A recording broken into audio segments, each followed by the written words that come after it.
बिहार विधानसभा चुनाव 2025 के लिए एनडीए ने सीट बंटवारे का ऐलान कर दिया है। इस पर बीजेपी, जेडीयू और अन्य सहयोगी दलों के नेताओं की अलग अलग प्रतिक्रियाएं सामने आ रही हैं। कोई इसे एकजुटता का प्रतीक बता रहा है तो कोई इसे गठबंधन में दरार की शुरुआत मान रहा है। आइए जानते हैं कि नेताओं ने क्या कहा और इसका क्या मतलब हो सकता है। सीट शेयरिंग तो होनी ही थी, हमारे में कोई कंफ्यूजन था नहीं।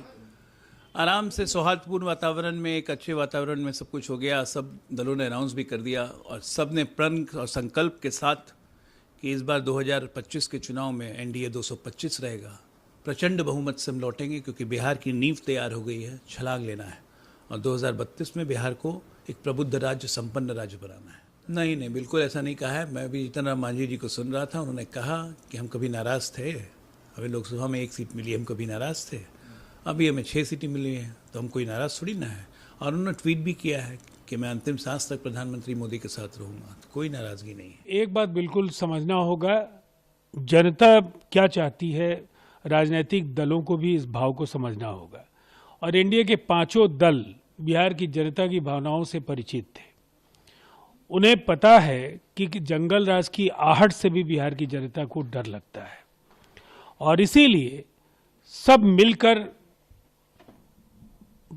महागठबंधन को जमीनी तौर पर खत्म करने के लिए संकल्पित और दृढ़ निश्चय के साथ आगे बढ़ रहे। देखिए, ये कोई मायने नहीं रखता है, 101 सीट वो भी लड़ रहे हैं, 101 सीट हम भी लड़ रहे हैं।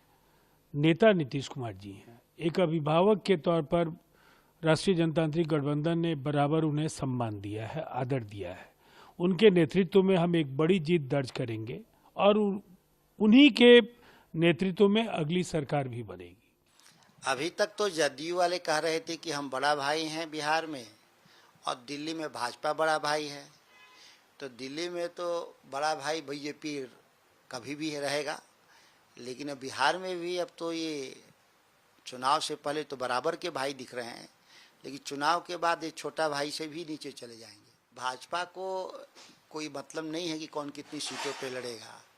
भाजपा के ज़्यादातर लोग जेडीयू और सहयोगी दलों की सीट पर भी भाजपा के ही कैंडिडेट लड़ेंगे।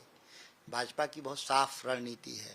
ये बिहार को और बिहारियों को बेवकूफ़ बनाने के लिए गुजरात लॉबी सीटों की संख्या के हिसाब से ज़रूर लगता है कि सहयोगी दलों को मिला है, लेकिन जब आप कैंडिडेट सिलेक्शन देखिएगा तो इनमें ज़्यादातर बीजेपी के कैंडिडेट, जो बिहार के जो क्षेत्रीय दल हैं, जेडीयू, लोजपा, सब आप ज़्यादातर कैंडिडेट बीजेपी के दिखाई देंगे। अब तो ये एनडीए का सीट शेयरिंग का फार्मूला तय भले ही हो गया हो, लेकिन एनडीए में ऑल इज नॉट वेल है, ये स्पष्ट दिख रहा है।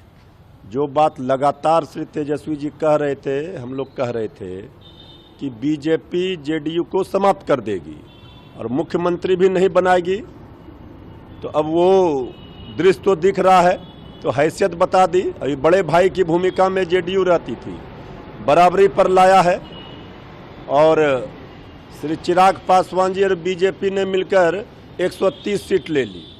अब चुनाव के बाद जेडीयू को समाप्त बीजेपी कर देगी और मुख्यमंत्री का कुर्सी भी ले लेगी।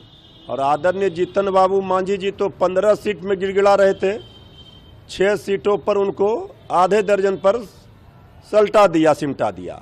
आदरणीय उपेंद्र कुशवाहा जी भी बड़ी मांग कर रहे थे, उनका भी वही हश्र हुआ। छोटे छोटे दलों को समाप्त करने का फार्मूला बीजेपी ने बनाया। आदरणीय मांझी जी तो कैमरे पर कह रहे हैं खुश हैं, लेकिन फिर कल सुबह उनका बयान ट्वीट देखिएगा। हमारे महागठबंधन का सीट शेयरिंग का फार्मूला लगभग तय हो चुका है और हम समझते हैं कि बहुत जल्द इसकी घोषणा हो जाएगी। हमारे यहाँ कोई किचकिच नहीं है, सब सहज तरीके से।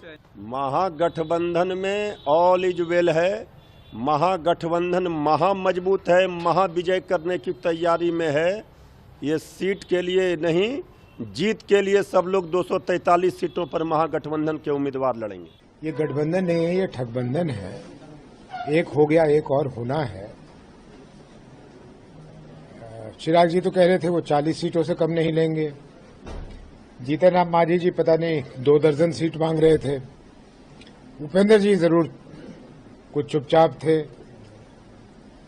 जेडीयू कह रही थी कि हम 114 से कम नहीं लेंगे। तो ये पॉस्चरिंग करते हैं आपस में लड़ाई करके, क्योंकि इनकी मंशा बिहार के लिए काम करने की नहीं है। इनकी मंशा ज्यादा से ज्यादा सीट लेकर लोगों के बीच जाकर किसी तरह से सरकार बनाने की है, ताकि सरकार में ये आए और फिर से बिहार को लूटना शुरू करें। इस बार ये सब नहीं होने वाला है। बिहार के लोगों ने मन बना लिया है कि बिहार में एक बदलाव होगा, और आप देखेंगे कि 14 नवंबर को जब परिणाम आएगा तो सब चकित रह जाएंगे उस परिणाम को देखकर।